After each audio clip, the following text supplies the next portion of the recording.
Las opiniones expresadas en este programa son las de quienes las emiten y no reflejan necesariamente la postura de UABC Radio. UABC Radio y el Cuerpo Académico del Centro de Estudios China Baja California presentan Diálogos sobre el Mundo. El podcast. Bienvenidos, bienvenidas a otro episodio más de Diálogos sobre el Mundo, este espacio de comunicación donde dialogamos, debatimos, conversamos sobre distintos acontecimientos alrededor del mundo con Jorge Galván. Jorge. Hola, André. ¿Qué tal? ¿Cómo estás? ¿Cómo va el año?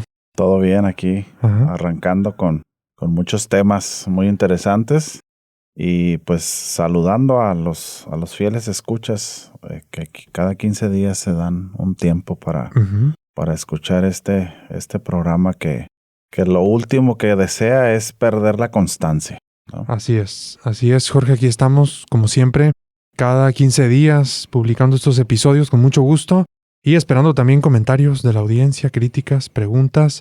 Así que bueno, vamos a retomar el episodio anterior. Lo dividiremos en dos partes, sí, ¿verdad? Donde habíamos comentado ya el panorama que está señalando The Economist, este periódico diario tan icónico y histórico, ¿verdad?, de el Reino Unido, con algunos temas que están apuntando para el año 2026. Así es. Tendencias que están identificando de tiempo, pero que este año en esta organización de comunicación The Economist dicen pónganle atención porque seguirán siendo importantes. Sugieren, ¿no? Así es. Sugieren que pongamos esa atención. Y la segunda parte va a tratar de otra organización. Esta es más un think tank, ¿verdad? Habíamos dicho, sí. Jorge, que estas organizaciones son un puente entre la toma de decisiones, la política pública y la gente que está pensando, ¿verdad? Crean un puente. Así es. Para asesorar, para consultar. Y Chatham House es uno de ellos, muy importante también del Reino Unido. Y está de la misma manera resaltando algunos aspectos de cara al año 2026 a los cuales hay que prestarle atención. Jorge, ¿cómo ves? ¿Con qué arranca esta organización? Bueno, ellos en este recuento de temas a resaltar durante el 2026, pues abordan uno de los temas que para el Reino Unido y para la propia Europa sigue estando ahí en la palestra, ¿no? Que tiene que ver con el conflicto en Ucrania. El conflicto en Ucrania que ha distanciado las posturas entre el gobierno de Estados Unidos y la propia Unión Europea. Sí. Durante estos pasados meses, ¿verdad? Del año pasado, valga la redundancia, 2025, pudimos constatar, ¿verdad?, que iban por caminos un tanto diferentes. Parece ser que el interés y el acercamiento entre el gobierno de Estados Unidos y el gobierno de Rusia es distinto y se aleja de lo que los europeos desean que ocurra y que pase, ¿no? Pues con una nación europea como Ucrania. Y aquí resalta el Chatham House, pues una necesidad financiera, André. Ya en otros episodios nosotros hemos abordado el conflicto, ¿verdad?, en Ucrania y hemos resaltado que este conflicto, como cualquier otro, pues demanda grandes cantidades de dinero. Y aquí están hablando ellos de aproximadamente 100,000 millones de dólares de ayuda inicial, ¿no? Claro, es un panorama muy complicado el que tiene Ucrania en estos momentos y Europa, como dices, Jorge, ante esta situación. Y todas las diferencias que está habiendo también con Estados Unidos recientemente, está siendo cada vez más complejo, ¿no? Incluso el cuestionar si la OTAN va a continuar o no en los próximos años, ¿no? Con todo esto que está pasando temas con Groenlandia. ¿Sí? Han contrastado, ¿no?, las posturas entre ambas. Sí, entonces estamos ante una situación que divide, ¿no?, la Unión Europea, toda una contradicción, Jorge. Sí. Este tema de Ucrania, que quién sabe qué solución vayamos a ver, ¿no?, ante lo que ha pasado en los últimos días. ¿Crees tú que esta necesidad se vaya a cubrir por parte del gobierno de Estados Unidos, por parte de algún gobierno? ¿Crees que el dinero como tal. No. De Estados Unidos no creo que saldría. No, exacto. America First. Sí. Los de la Unión Europea desean utilizar parte de aquellos activos rusos confiscados, que la mayoría de ellos se encuentran en bancos europeos, ¿no? Algo a lo que las propias autoridades del Banco Central Europeo han dicho no, nos vamos a meter en un conflicto legal. Incluso hay una empresa con sede en Bélgica que es una de las principales operadoras de estos activos congelados rusos que dijo esto no debe ocurrir porque esto desencadenaría una serie de medidas legales por un lado y represalias pues económico-militares por el otro, ¿no? No, de Estados Unidos no saldría. Trump ha sido enfático en decir nosotros no vamos a soltar un quinto para seguir financiando ese conflicto, aunque sabemos que pues una cosa es el discurso y otra cosa son las acciones, ¿no? Aquí es, ¿cómo decirlo, Andrei? Es hasta absurdo seguir insistiendo cuando las dos superpotencias, Rusia y Estados Unidos, ya se han sentado a trazar una ruta para dejar de lado el conflicto como tal, ¿no? Y acá pareciera ser que la Unión Europea desea seguir atizando el conflicto, ¿no? Metiéndole más dinero, más armas. El tema es que la gente no sale de ningún otro lado que no sea Ucrania y Rusia, ¿no? Eso es. Así que estamos muy lejos de un acuerdo de paz, Jorge, en este conflicto, ¿no? Que ya lleva 4 años, Jorge. Sí, ya está próximo a cumplir un año más. Sí, ya es un tiempo. Sí. Yo recuerdo que mis expectativas cuando recién inició es que se iba a solucionar muy pronto y ya han pasado 4 años. Próximo 24 de febrero serían 4 años ya. Sí. Fíjate qué rápido pasa el tiempo, ¿no? Así es, Jorge. Bueno, vamos a continuar. Hay otra situación que están apuntando en Chatham House, Oriente Próximo, o Medio Oriente, ¿verdad? También conocido. Sí. El débil acuerdo de paz, entre comillas, entre Israel y Hamás, la debilidad institucional de Líbano y de Siria, y la posibilidad de una nueva confrontación armada entre Irán e Israel está latente. Estamos viendo pues que se están cumpliendo, ¿no? Casi todos estos. Irán está ahorita en una inestabilidad, una revuelta interna muy seria. Sí. Jorge. Muy seria, que la propia Cancillería iraní dice tener evidencias de que están detrás Estados Unidos e Israel. El gobierno de Estados Unidos ya se ha manifestado, ¿no? Que van a ayudar a la población. Sabemos qué significa esto. Sabemos que no es un tema reciente, ¿no? Estados Unidos tiene intereses de desestabilización en el país desde que se consolida la revolución de los ayatolás, por allá finales de los 70, principios de los 80. O sea, no es un tema nuevo tampoco para el mundo, ¿no? Estamos hablando más de 45 años y parece ser la coyuntura se aprovecha, ¿verdad? Caso Venezuela, caso Irán. Sí. 2 países muy cercanos a los BRICS, 2 países energéticos. Sí. Por ahí empieza a haber ciertas coincidencias, ¿no? Sí.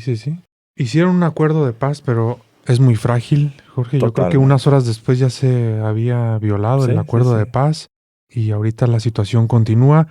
Y la inestabilidad en Irán no es nada más ahí, ¿no? También en Israel hay mucho cuestionamiento sobre Netanyahu, ¿no? Que lleva ya años en el poder y las decisiones que está tomando bélicas. Entiendo que no le gustan a toda la población. No hay un consenso, ¿no? De hacer estos actos de guerra dentro de la población, ¿no? Hay polarización dentro de Israel y ese es un tema también que hay que considerar, ¿no? Y se agudizará porque en este año tienen elecciones en el Parlamento. Sí. La Knesset. Entonces, pues, la cuestión de la polarización, como tú lo señalas, va a ser más evidente, ¿no? Claro, sí. Van a tener ahí el escenario para votar, para tomar decisiones y seguramente va a generar mucha fricción interna y eso va a tener implicaciones hacia afuera, hacia la región, todos estos conflictos. Bueno, otro conflicto pudiéramos decir que se prolonga, quizás esperaríamos este año, si bien nos va, que se encuentre solución, quién sabe, ¿no? Pero bueno, Ucrania, la expectativa es que el conflicto se mantiene, no hay una solución clara y aquí también en Oriente Medio estamos previendo una situación similar, ¿no? Que el conflicto mientras los dos actores más importantes o de uno de los lados que son Israel y Estados Unidos no tengan interés en dejar de lado el conflicto, pues esto continuará, ¿no? Sí. Bueno, lamentable predicción, entre comillas, ¿no? De Chatham House, pero cierta, ¿no? Lo estamos confirmando ya en estos días que apenas unos días lleva de arrancado el año. Sí. ¿No? Bueno, vayamos a la próxima. Jorge, China y la inclinación de Xi Jinping por la tecnología. El think tank de Chatham House menciona la buena relación entre Trump y Xi, con visitas recíprocas. Ha habido llamadas también. Sí. Ya anunciadas esas visitas, van a ser muy pronto. Y el reconocimiento desde Estados Unidos sobre la competencia con China. Y además van a mencionar el enfoque sobre el avance tecnológico chino para el próximo quinquenio expuesto. Ya abordamos en un episodio completo este 15º plan quinquenal, que tiene definitivamente un enfoque hacia el avance tecnológico, hacia la consolidación, diríamos, del avance tecnológico chino. Y habrá algunos eventos clave, Jorge, que van a marcar este mundo multipolar que está buscando liderar en parte China. ¿Cómo ves esta? Sí, aquí resaltan ellos 3 cumbres importantes, ¿no? Por lo menos una, a mí me llama mucho la atención, que sería la cumbre de los BRICS en la India. La cumbre de la APEC en China en el mes de noviembre del 2026. Pues el mecanismo del APEC yo lo veo muy deteriorado. Sí, olvidado parece. Olvidado, ¿verdad? No tiene una relevancia, una notoriedad. Y bueno, la cumbre del G20 en diciembre en Estados Unidos, digo, ya el G20 no sé qué tanta relevancia tenga. Un grupo que se creó a partir de la megacrisis de las hipotecas, ¿verdad? En la primera década de este siglo XXI. Pero que pues ahorita bajo el contexto actual, Andrei, donde parece ser que se imponen las superpotencias en base a la fuerza, ¿no? Algunas de ellas. Sí. Pues esta diplomacia y estas cumbres y estas fotos, creo yo, de poco sirven, ¿no? Sí, definitivamente, Jorge. Pero va a ser muy interesante esta visita, ¿no? Que va a haber, no sé si recíproca o al menos lo que está anunciado es que Trump vaya a Pekín. En abril.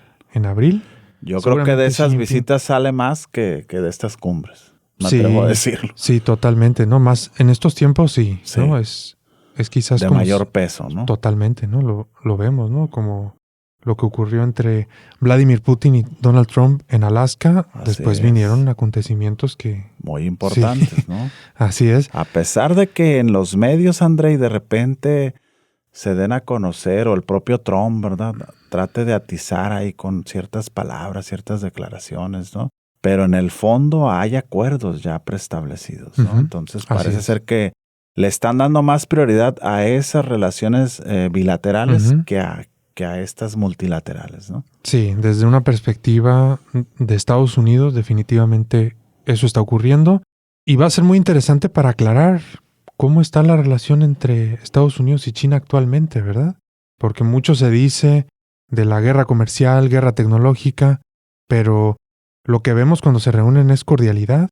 Sí. Y también cuando han enviado estas comisiones para los temas comerciales tecnológicos, terminan con acuerdos claros, ¿no? No expectativas pues que lanzan de repente, ¿no? El líder estadounidense de 120, 130% aranceles, qué sé yo. Cuando se reúnen, clarifican y eso ayuda a que el mundo funcione, ¿no? A que las dinámicas de las cadenas globales de valor estén claras y por lo tanto los manufactureros del mundo puedan planear cómo va a ser su producción con China, con Estados Unidos, etcétera. Así que ese es un punto positivo, yo diría, Jorge, de esto que se vendrá. Sí, y sin quitar el dedo del tema de Taiwán desde la óptica estadounidense, donde siguen trabajando proyectos en conjunto de desarrollo de armamento avanzado, ¿no? O sea, esa parte no se quita, mas sin embargo tú y yo podemos seguir platicando de cómo nos vamos a poner de acuerdo, ¿no? Claro, así es. Y bueno, les invitaríamos muchísimo a que revisen el episodio anterior sobre el 15º plan quinquenal de China. Está muy interesante, donde abordamos cuáles son las expectativas, los planes del gigante asiático para los próximos 5 años. Y bueno, las cumbres igualmente serán muy interesantes de seguir. Vamos a ver qué sucede con los BRICS. Nos darán material para traerlo sobre acá. todo, seguramente, Jorge. Bueno, ya veremos qué sucede con estas reuniones. Y vamos ahora del lado de los británicos. Británicos, 2 puntos, dice Chatham House. Amigos sin beneficios, amigos sin derechos. ¿Lo traduciríamos al español mexicano? Podría ser, sí. Podría ser. El gobierno británico tratará de balancear sus relaciones tanto con Estados Unidos como con la Unión Europea. Resaltan las relaciones entre Inglaterra, Alemania y Francia, sobre todo con el tema del gasto de defensa de la OTAN y sus posturas ante el conflicto en Ucrania. Y vendrán elecciones también en mayo. Le van a poner presión al gobierno de Starmer. ¿Cómo ves, Jorge, el futuro de la Gran Bretaña, sus relaciones con las potencias? Nada sencillo, ¿no? No. Un país que, pues literal, aislado, ¿no? Sí, en muchos sentidos. En muchos sentidos. Salieron de la Unión, mas sin embargo siguen participando en los grandes temas, sobre todo en el apartado que tiene que ver con la OTAN, el futuro de la misma, así como el conflicto en Ucrania, formando esta alianza trilateral entre franceses, ingleses y alemanes, ¿no? Para seguir atizando el discurso armamentista que a muchos de los europeos pues les aqueja, debido a que las naciones de las que hemos hablado en Europa no les ha ido nada bien recientemente, André. Sí. Ni en lo político ni en lo económico. Entonces, ahí, además que la relación con el gobierno estadounidense y un Donald Trump 2.0 del que ya hemos hablado en reiteradas ocasiones, como más duro, más directo, pues también los deja así medio descobijados, ¿no? Diríamos, coloquialmente hablando. Sí. A mí me parece muy interesante la estrategia del gobierno de la Gran Bretaña, ¿no? De balancear sus relaciones con Estados Unidos y con la Unión Europea, de buscar beneficios de ambos lados y también estas relaciones que está estableciendo con gobiernos muy puntuales, quizás los más importantes de la propia Unión, ¿no? Para hacer algo informal, pero que le sirva para hacer frente a los enormes retos que tiene enfrente ese importante país. Con los 2 líderes de la Unión que quedan, ¿no? Que son Alemania y Francia. Ahora, el apartado, yo insisto mucho en el apartado militarista, en el armamentista que tienen en el discurso estos gobernantes, ¿no? A ver cómo les van las elecciones, sí, ¿no? Los ingleses han tenido una crisis política ya de varios años. Ya hemos hablado cuántos primeros ministros han estado ahí, ¿no? Un personaje que duró menos de un mes. Sí, o sea, esto no puede ser, ¿no? Eso aquí en América Latina, en América del Sur, ¿no? En Perú, en Bolivia. Sí. Es normal, ¿no? Estamos casi acostumbrados, ¿no? Claro, pero a que un país en 10 años tenga 6, 7 presidentes. Hablando pero allá, de una nación, ¿verdad? Con esa historia, ¿no? Política como Inglaterra. Pero bueno, vamos a esperar a ver qué nos depara el resto del 2026, que ha iniciado bastante movido, muy interesante, ¿verdad? Y bueno, los ingleses desean mantener esa relevancia, ese protagonismo que han tenido los pasados siglos, ¿no? Sí. A mí me parece que seguir esas estrategias va a ser muy interesante para todo el mundo en términos de aprendizaje, ¿no? De esto que está haciendo el Reino Unido es arriesgado, es difícil balancear el poder, establecer vínculos con 2 grandes potencias después de salirse de la propia Unión Europea, pero va a ser muy interesante seguirlo y más en el contexto interno tan complejo que tienen, ¿verdad? Ya hablaremos con el colega Oscar Rangel sobre el Reino Unido próximamente. Jorge seguramente nos va a traer ideas muy interesantes. Pasemos al siguiente punto. Economía global. ¿Crisis post-aranceles? Se pregunta el Chatham House. Las afectaciones a la economía mundial por el tema de los aranceles fueron menores de lo que se esperaba. El Fondo Monetario Internacional pronostica un crecimiento por encima del 3% para la economía mundial en este 2026. Existe la posibilidad de que se presente una crisis financiera en el mundo.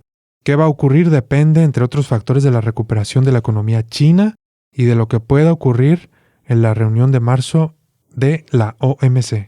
Jorge. Organización Mundial del Comercio, ¿verdad? También muy venida a menos, lamentablemente.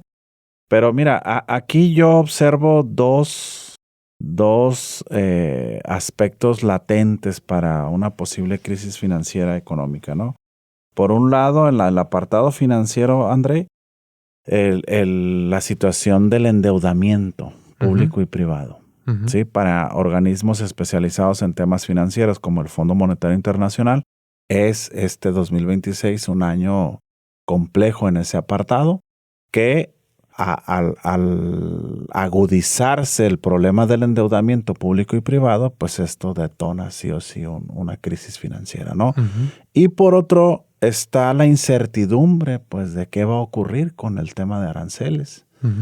Ahorita se enfrascó el gobierno estadounidense y parece estar ocupado más en temas geopolíticos que comerciales. Sí. Pero bueno, ya amenazó de nuevo con aranceles a países que sigan comercializando con Irán, por ejemplo, en esta coyuntura, ¿no? Entonces, vamos a esperar la reunión de la OMC. Yo creería que pues no servirá de mucho, más sin embargo, pues es el máximo organismo del comercio mundial, ¿no? Así es. Bueno, algo interesante aquí de este punto, Jorge, es que los aranceles no afectaron tanto a la economía como se esperaba, ¿verdad? Así es. Es interesante. Fue menos catastrofista. Sí, así es. Aunque hay que recordar que en la mayor parte de las ocasiones se planteaban cifras exorbitantes, ¿no? De aranceles de 3 dígitos. 50, así es, 100, etcétera. Y después de ese amague ya venía una ronda de negociación con el país que quiera, China, México, etcétera.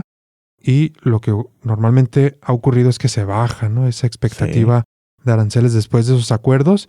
Entonces, quizás por esas negociaciones no se afectó tanto el crecimiento económico del mundo, ¿no? 3% es el pronóstico del Fondo Monetario Internacional para el mundo. No está mal, ¿no? En una época tan incierta, tan inestable como la que estamos viviendo, pero hay riesgos como los que tú apuntas, ¿no? El endeudamiento, aquí el tema de qué política fiscal van a seguir los países va a ser clave, ¿no? Para que no se afecte más la economía. Y muy interesante que una vez más la economía china sale a flote, ¿no? Como una parte clave en la recuperación de una posible crisis que pudiera venir. Así es una locomotora de la economía mundial, ¿no? Así no es. podemos dejarla de lado, ¿no? Sí, ya lo demostró en la crisis financiera de 2008-2009, Jorge, ya ha quedado claro. Y en la pandemia también. También lo ha demostrado esa gran locomotora, esa gran fábrica del mundo, como le llamaban hace unos años, y que ahora ya es otra cosa distinta. Así que estaremos atentos a esa reunión en marzo de la Organización Mundial del Comercio. Va a ser muy interesante ver qué dicen ahí los líderes de esa organización, los representantes de los países, ante un panorama como el que se plantea, ¿no? Donde el multilateralismo se está echando a la basura por parte de algunos, otros están buscando rescatar esos espacios, pero sin duda hay una confrontación sobre este tipo de organizaciones entre varios países. Con una inacción muy evidente por parte del liderazgo de la organización. Todo el año pasado que se detonó esta guerra arancelaria, ¿no? Esta guerra comercial. Sí, totalmente. Pero eso también lo vemos con la ONU. ¿O qué opinas tú, Jorge, después de lo que pasó en Venezuela? Pues ¿quién escuchó a Guterres? Su discurso no trasciende en absoluto. Nada. ¿No? Es triste. No. Es un tema, André, que estaba yo reflexionando en ese periodo, ¿no? De vacaciones que tuvimos aquí en la universidad. Y me venía a la mente eso, fíjate, de qué ha servido, creo que por ahí lo platicaba con un amigo, que de qué ha servido la ONU en su existencia para evitar este tipo de actos violentos, ¿no? Porque el secuestro de alguien es un acto violento, sea quien sea. Y te das cuenta que pues nunca han podido, ¿no? Ahí el funcionario de primer nivel de Estados Unidos decía que el derecho internacional es para los países débiles, ¿no? Ah, caray, dices tú, bueno. Sí. Pues tal vez hay que quitarnos la venda de los ojos y... No, ya está claro. Exacto, y dejar de pensar en que estas instituciones, ¿no? Que se crearon y con discursos muy bonitos, con asambleas representativas, pues realmente en la acción, en la operatividad del planeta no tienen peso, ¿no? Es que estamos una vez más en esta época tan incierta, Jorge, donde este modelo, este orden mundial ya se está acabando, ¿no? Lo estamos viendo desmoronarse poco a poco. ¿En qué se va a convertir la OMC? ¿En qué se va a convertir la ONU? ¿Quién sabe, no?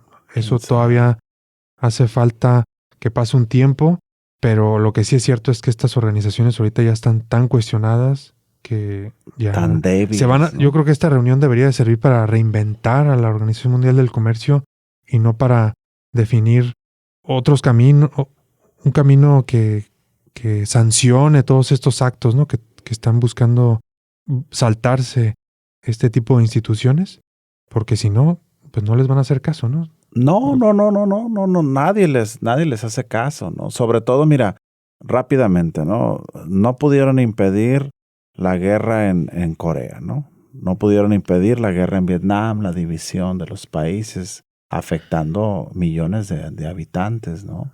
Pérdidas humanas. No han podido impedir nunca estas operaciones militares en América Latina desde los 60, 70, golpes de Estado, la Operación Cóndor. No han podido impedir las 2 guerras en Irak y el devastamiento de una nación emblemática en la región, ¿no? Sí. No han podido impedir las afectaciones al mundo por la desestabilización en Oriente Próximo y el montón de naciones que se han visto afectadas. No pudieron impedir la guerra en Ucrania, no han podido, o sea, entonces dices tú, bueno. Sí, y que es la razón de ser, ¿verdad? Claro, es importante decirlo, de la ONU, ¿no? Preservar la paz, buscar diálogo, diplomacia en lugar de enfrentamiento bélico. Y ahorita el discurso va en contrasentido, André, ¿no? Hay que armarnos, hay que desarrollar las armas más eficaces para utilizarlas en este poder disuasorio en contra de quien se me ponga enfrente. Entonces, esta ONU, ¿verdad? Que nos vendieron, ¿te acuerdas? Aquellas incluso asambleas en la educación básica que teníamos cuando éramos niños, ¿no? Que te vendían las diferentes personas de etnias distintas agarradas de la mano y la paz. Y pues sí, me acuerdo. Se quedan en ello, ¿no? Sí. Qué lamentable, pero es la realidad. Aunque recordar también, Jorge, que eso ocurrió, ¿no? Durante el final de la Segunda Guerra Mundial. Estaba la Sociedad de las Naciones, ¿no? Se llamaba, y luego ya se va a transformar en el Sistema de Naciones Unidas. Así que, y yo veo esto que ha pasado en Venezuela como algo así de importante, como lo que pasó con el sobrino del archiduque del Imperio Austrohúngaro y que detonó la Primera Guerra Mundial. Esos acontecimientos que marcan un punto de inflexión en la humanidad y que de ahí cambia todo. Sí. Así veo lo que ha ocurrido en Venezuela y por lo tanto lo natural de pensar es que todo esto se tiene que ir transformando, ¿no? Este sistema de Naciones Unidas que tú señalas, ¿no? Que no ha podido evitar un montón de conflictos a lo largo de las últimas décadas, tiene que entrar en un proceso de autocrítica, de reflexión seria de cómo tenemos que tener una institución, cómo tiene que ser para que logre esos objetivos. Y va a ser clave, mira, ya con esto cerramos, nos desviamos un poco para hablar de la ONU, pero es importante, ¿no? Acaba de dar a conocer el gobierno estadounidense que dejará de ser partícipe de más de 60 mecanismos de cooperación multinacional. Sí, me acuerdo, sí. ¿Verdad? Ahí es donde tendría que aprovecharse la coyuntura, creo yo, ¿no? ¿Por qué la ONU no puede impedirle nada a Estados Unidos? Pues porque es el principal financiador y fue quien organizó su creación. Sí. Su sede está ahí. Ahí está. ¿Verdad? O sea, para empezar, ¿no? Si tú recompusieras eso y empezaran a pesar financieramente hablando otras naciones, pues seguramente esto se volvería más distinto, ¿no? O sea, cambiaría. Claro. Habría otros, no sé, pienso en esa parte. Es lamentable que haya mecanismos de cooperación como esta organización de ayuda a los refugiados, ¿no? Que se quedan casi inoperantes debido a la falta de recursos financieros que provenían del gobierno estadounidense. Ya veremos, Jorge, ¿qué ocurre? Porque hay países importantes en el mundo que defienden este espacio multilateral que es la ONU y seguramente lo van a defender, van a buscar financiarlo. Tendrían que. Y por lo tanto, como decíamos antes, cambiarlo, ¿no? Transformarlo a algo que sea más eficiente, más eficaz, que solucione o que evite los conflictos por la vía militar. Ya veremos. Ojalá. Jorge, sigamos con el siguiente punto. Repensar la IA, la inteligencia artificial. Aquí coinciden con un tema que también aborda el semanario de The Economist. Se menciona que el 60% de los empleos en economías avanzadas se verán afectados por la IA en los próximos 10 años. Mencionan el alto valor de las compañías de IA en los mercados financieros, lo que puede causar una crisis, ¿no? Hay expectativa, ¿no? De una burbuja. Una burbuja financiera o económica. Un tema fundamental que resalta es la brecha que se está generando entre las capacidades de China y Estados Unidos en el tema. Poseen 3 de las 4 supercomputadoras para la IA del mundo y la necesidad de que las potencias de mediano tamaño empiezan a trabajar en el tema por interés nacional. Jorge, un tema clave para la próxima década según Chatham House y The Economist también está apuntando la IA que hay que hacer desde México, desde Baja California. La presidenta salió a declarar que hay que empezar a legislar lo que ocurre con la inteligencia artificial en nuestro país. Algo que me congratula porque tenemos que entrarle sí o sí, ¿verdad? Y nos tardamos. Jorge, China tiene una legislación de hace más de una década sobre este tema. Vamos desfasados, pero hay que entrarle, hay que iniciar ya. Sí. Es lo preocupante de este rezago y esta inoperancia de muchos de los grandes temas del mundo que ocurren en nuestra región de América Latina, ¿no? Definitivamente. Jorge, te das cuenta cuando conoces gente de otras partes del mundo que sus conversaciones son totalmente distintas, ¿no? A las cotidianas aquí en México, en Baja California. Ellos están pensando, están haciendo preguntas muy avanzadas sobre temas de inteligencia artificial y nosotros todavía no comenzamos, ¿no? Una conversación local sobre qué hay que hacer con este tema, cómo regularlo. Así que llega tarde, pero aplausos, ¿no? Ahora esta decisión. El tema de la burbuja, Andrei, se ha hablado mucho de ello. Yo leía un reportaje especial que publicó hace unos meses el New York Times, donde evidencian las pérdidas incluso con las que operan estas empresas, ¿no? Por ello, traen a colación, ¿verdad? Crisis financiero-económicas que han ocurrido en otras épocas precisamente por este tipo de burbujas, ¿verdad? Haces que se eleven de manera estratosférica los valores de las empresas en los mercados, más sin embargo en la operación real son empresas que funcionan con números rojos, lo cual pues tú y yo lo aprendimos desde hace muchos años en la escuela que un negocio con números rojos no es negocio. Claro. Y se acabó. Sí. Entonces, hay mucho dinero que se está canalizando a estas corporaciones.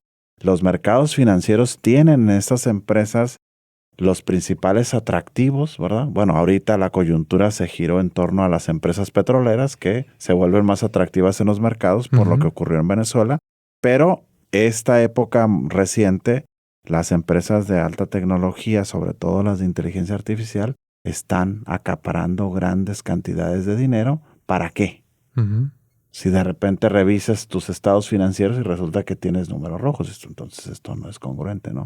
Claro. Vamos a ver qué ocurre. Es un tema muy interesante, ¿no? Sí, es que todo este tema de la IA se rodea de mucho entusiasmo, de gran expectativa, ¿no? Sobre las capacidades que va a poder tener. Si ocurriera lo contrario, es decir, que a las empresas de inteligencia artificial les vaya bien, números verdes, azules, Jorge, pues el panorama se plantearía también complicado para países como el nuestro, ¿estás de acuerdo? Donde estamos ante una brecha enorme en estas capacidades y por lo tanto, pues las desigualdades se van a marcar más aún entre países ricos que tienen esta capacidad y países como el nuestro, que no está tan mal, pero que no ha comenzado una discusión, una legislación. Las capacidades son todavía insuficientes, entonces esas desigualdades se van a recalcar aún más y eso es preocupante también. Y yo en este tecnopesimismo en el que vivo, tampoco le encuentro, más allá de los intereses de de estas megacorporaciones de alta tecnología, Andrei, pues ¿en dónde van a estar palpables en el corto tiempo, verdad, los beneficios de esta inteligencia artificial? Cuando las capacidades de operación y desarrollo de la misma van a descansar en cada vez menos actores, ¿no? O sea, aquella falacia de que el capitalismo promovía el rompimiento, la competencia y demás, pues tú te das cuenta que no es cierto. Me preocupa mucho que más allá de la inoperancia de 191 naciones, ¿no? Porque acá la IA la lideran 2, siendo honestos, ¿no? Sí. Estados Unidos y China. ¿Qué pasa? Que 191 países más están a la expectativa de que hacen estos dos gigantes. Pero además al interior de esos dos gigantes son unas cuantas empresas las que están monopolizando el tema, ¿no? Fíjate el riesgo de que más de 8,000 millones de personas dependamos de unos cuantos, ¿no? Sí. No sé, es todo un tema, ¿no? Sí, de acuerdo. Bueno, continuemos. Jorge, salud mundial, 2 puntos, operando con menos, dice Chatham House. Recortes presupuestales en la OMS. Venimos de una crisis de la pandemia muy fuerte que golpeó prácticamente todos los sistemas de salud pública en el mundo. Sí. Pero bueno, recortes presupuestales en la OMS, Organización Mundial de la Salud, sobre todo por las decisiones de Estados Unidos como principal donante una vez más. Jorge, un panorama complicado para la salud a nivel mundial. Y lamentablemente se da bajo este periodo post-pandémico en donde se nos ha estado advirtiendo que una próxima pandemia no está lejos de que ocurra y que el gurú de las pandemias, como se autodenominó ya Bill Gates, ¿no? Que no sé de dónde le salió lo especialista en las mismas, pues nos dice que va a ser hasta peor de la que vivimos. Entonces, qué lamentable que el máximo organismo internacional que trata de regir la salud en el mundo, como lo es la Organización Mundial de la Salud, esté cada vez más debilitada, ¿no? Es lo mismo que platicábamos hace un momento con la Organización Mundial del Comercio y con la propia Organización de Naciones Unidas, ¿no? Sí, sí, sí. Estrangulando a las organizaciones, ¿no? Con menos dinero y una toma de decisiones muy complicada, ¿no? Que van a tener que priorizar los sistemas de salud, ¿no? Ante tanta carencia, ¿cómo van a hacer ese tipo de operatividad que tienen los hospitales, los sistemas de salud? Y el trazo de las grandes políticas mundiales, ¿no, André? Se supone que la Organización Mundial va liderando los grandes temas, ¿no? Ahora imagínate, desde Estados Unidos se estrangula a la organización, quitándole dinero, como a cualquier otra organización que necesita dinero, pues le quitas el dinero, le cortas el flujo y ahí la sometes. Para imponer que la agenda de salud que está liderando Robert F. Kennedy Jr. al interior de Estados Unidos. Muy polémica, ¿verdad? Muy polémica y controversial. No, ¿en qué mundo vamos a parar? Ya. Bueno, ya veremos, Jorge. Muy complicado para México también, ¿no? Que tiene enormes retos en su sistema de salud público. Ya veremos. Debería de ser, junto con el sistema educativo, creo yo, las dos prioridades financieramente hablando de este país. Sin duda. Seguimos entonces. Jorge, la seguridad nuclear y la expiración del tratado, dice Chatham House. El acuerdo START, por sus siglas en inglés, entre Estados Unidos y Rusia expirará en febrero. ¿Qué sucederá al respecto? China desea contar con 1,000 cabezas nucleares para 2030. Tensiones, Jorge. Armas nucleares al por mayor, el mundo, ¿no? Sí, es la tendencia que estamos viendo, la como tendencia. Hace un momento. Se va a renovar el tratado, Andrei. ¿Bajo qué acuerdos, no? ¿Bajo qué condiciones quisieron sumar? Por lo menos desde Estados Unidos lo leí yo. A China. China dijo no. Yo no entro en esta dinámica debido a que estoy en condiciones menos favorables que ustedes dos. Fíjate, ¿no? No. Yo voy a seguir trabajando.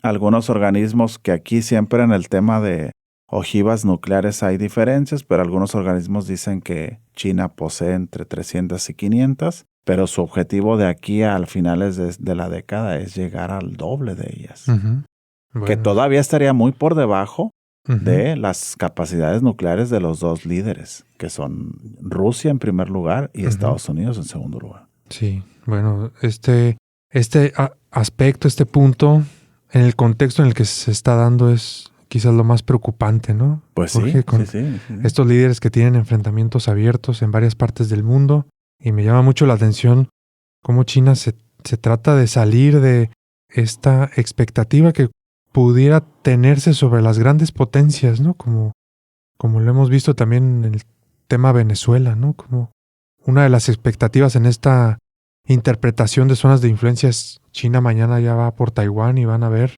y ahí está China nada más esperando, tampoco ha decidido hacer una incursión militar por todos los intereses que tiene en Venezuela. Entonces me parece interesante, ¿no? Cómo se sale de estas dinámicas esperadas de las grandes potencias y sigue sin generar tanto interés en académicos, en tomadores de decisiones, etcétera. ¿Cómo la ves, Jorge? El pragmatismo chino a su máximo esplendor. Sí. Mira, en el caso de Venezuela, yo desde un inicio lo platicaba con personas cercanas. Yo creo que esto estaba negociado ya con los dos, ¿no? Se habla que China posee inversiones poco más de $60,000 millones en Venezuela, entre préstamos e inversiones, ¿verdad? Porque es un acreedor importante del gobierno venezolano. Y Rusia tiene lo propio también, ¿no? Más de $17,000 millones en inversiones. Yo creo que esto estaba ya negociado, André. Estados Unidos no haría algo así bajo las condiciones y capacidades actuales, creo yo. Y entiendo perfectamente por qué China desea ampliar sus capacidades nucleares, porque eso le da un poder disuasorio mayor. Claro, totalmente. Sí, lamentablemente, pero es la realidad. Sí. Como lo hemos platicado ya aquí, ¿no? Como es su estrategia más pasiva, defensiva, ¿verdad? No tanto de ir y... de ofender. Así es, de ir y aventar las bombas, los cañones, etcétera. Bueno, ya veremos qué ocurre, Jorge. Siguiente punto, acciones climáticas. La COP31 se dará en Turquía. El gobierno de Estados Unidos continúa renuente ante el cambio climático. Hay un gran debate, Jorge, sobre si es por culpa del hombre o si es una condición natural del planeta Tierra. Entonces, mientras tanto, pues el mundo se sigue calentando, los glaciares se derriten, la capa de ozono también se sigue haciendo más delgada. Y hay repercusiones, sí o sí, a la flora, a la fauna, a los propios seres humanos, ¿no? Ahí creo yo que es donde descansa el argumento a favor de que hay que atender esto, sí o sí. Sí. Mira, yo creo que ya el mundo tendría que hacerse a la idea de que no puedes contar y depender de un solo actor, ¿no? Acá vemos 193 naciones hasta el día de hoy. Sí. Que uno de ellos decida que es mentira y me voy a salir, bueno, está bien. Pero los demás no podríamos. O que en este planeta habitan solo 340 millones de personas que viven en Estados Unidos. No, somos miles y miles. Yo creo que el mundo tendría que actuar. Se han dado, ¿verdad? Medidas importantes. Vamos a esperar que ocurra en Turquía. Si se da esta COP31, ¿verdad? Que todas estas reuniones provienen de aquel famoso Acuerdo de París, ¿te acuerdas? Que toma un auge y un punto notorio, ¿no? De la planificación de las naciones, el tema ambiental. Yo creo que no debemos de quitar el dedo del renglón y continuar en ello. Claro, totalmente de acuerdo, Jorge. Así que bueno, esperamos. Será un tema seguramente abordado en este podcast, esta COP31 en Turquía, para ver qué decisiones, qué posturas se plantean todos los países que van a estar discutiendo ahí el tema climático. Y finalmente, Jorge, Chatham House propone otras regiones y otros temas importantes, quizás sin darle la misma importancia que se ha dado a la lista larga de puntos que plantea para analizar, para poner atención en este 2026. Y empieza con África, lucha por los minerales, que este es un tema también importante que tiene que ver con el punto anterior, acción climática, pero también con el tema armamentístico. Jorge, sin los minerales estratégicos no se pueden hacer estos medios de defensa o disuasorios, ¿no? que estamos comentando aquí. Entonces es un tema que conecta con varios puntos. los intereses de países de Europa, Asia y el Golfo por cobalto y cobre serán mayores para impulsar su transición energética. La franja del cobre-cobalto entre Congo y Zambia. Vamos a tratar de charlar de este tema, ¿no? Con un local. Con un estudiante, ¿verdad? Sí, de África. De origen congoleño, por cierto. Entonces, seguramente Benjamín, cuando venga a estos micrófonos, pues nos va a compartir más detalles sobre ese tema del que poco se habla, poco se conoce, André, pero no deja de ser importante en un continente estratégico para el mundo, ¿no? Así es, Jorge, sobre todo por esa parte, ¿no? De la riqueza de recursos naturales para las grandes potencias es clave hacia su proyección, así que estaremos muy pendientes y contentos de recibir aquí a Benjamín.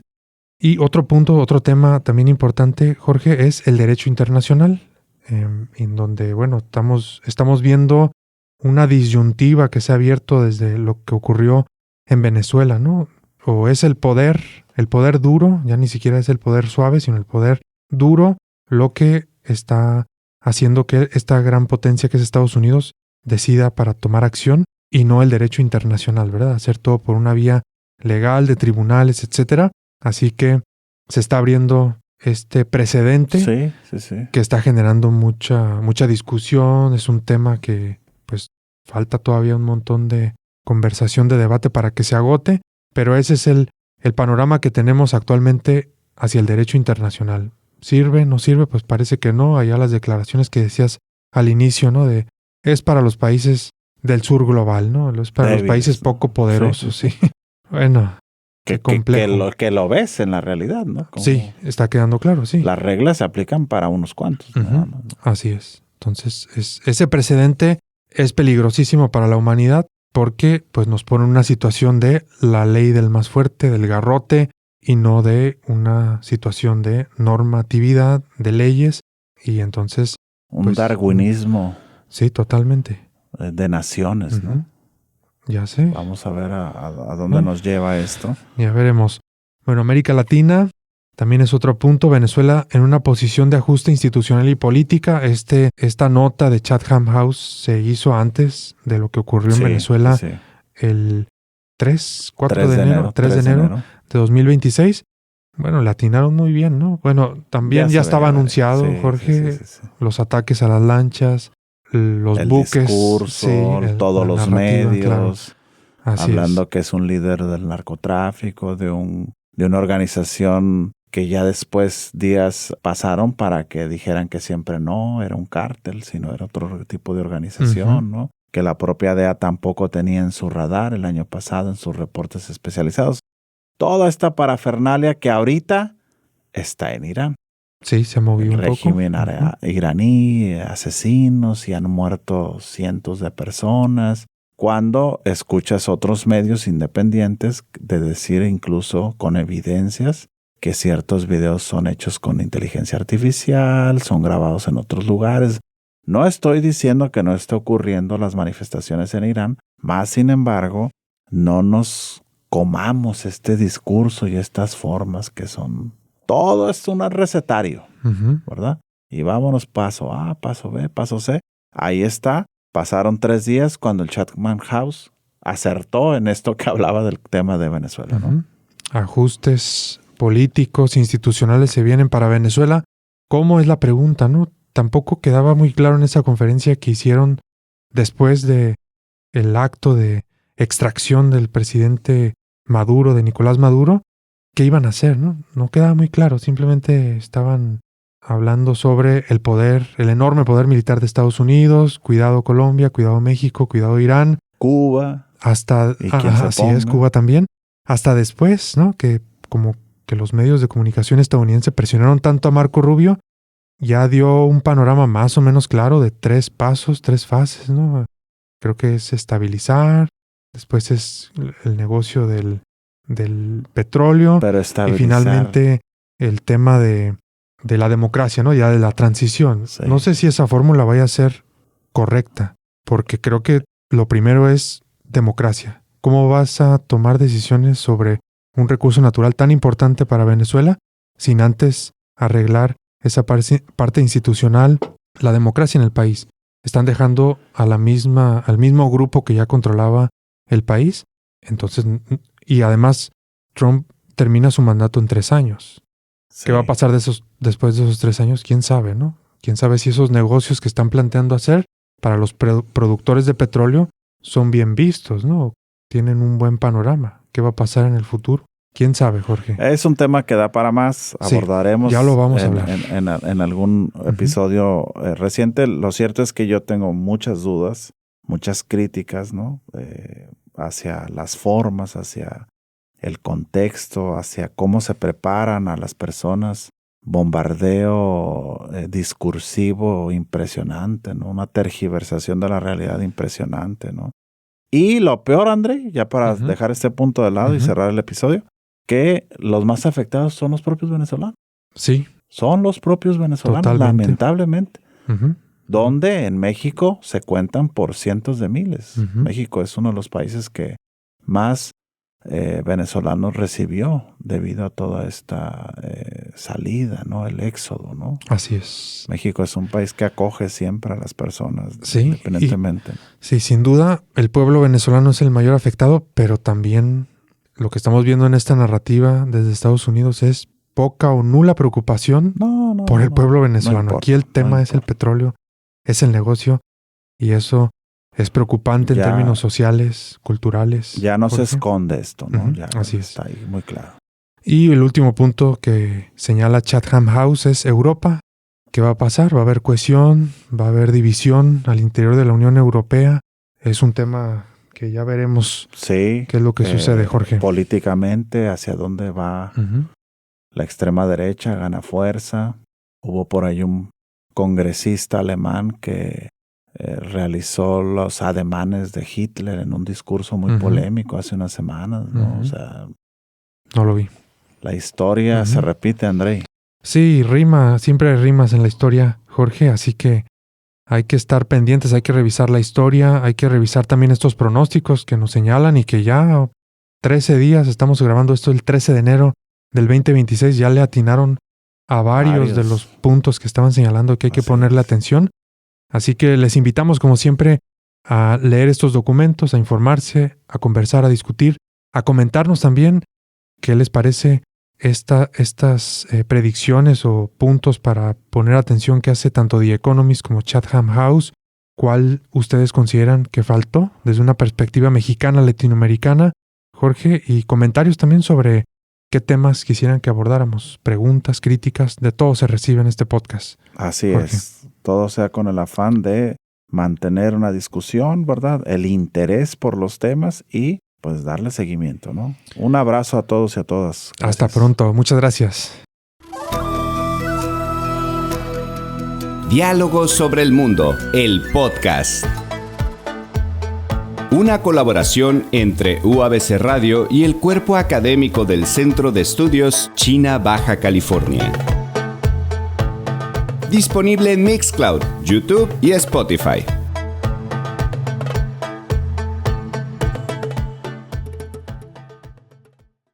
Las opiniones expresadas en este programa son las de quienes las emiten y no reflejan necesariamente la postura de UABC Radio.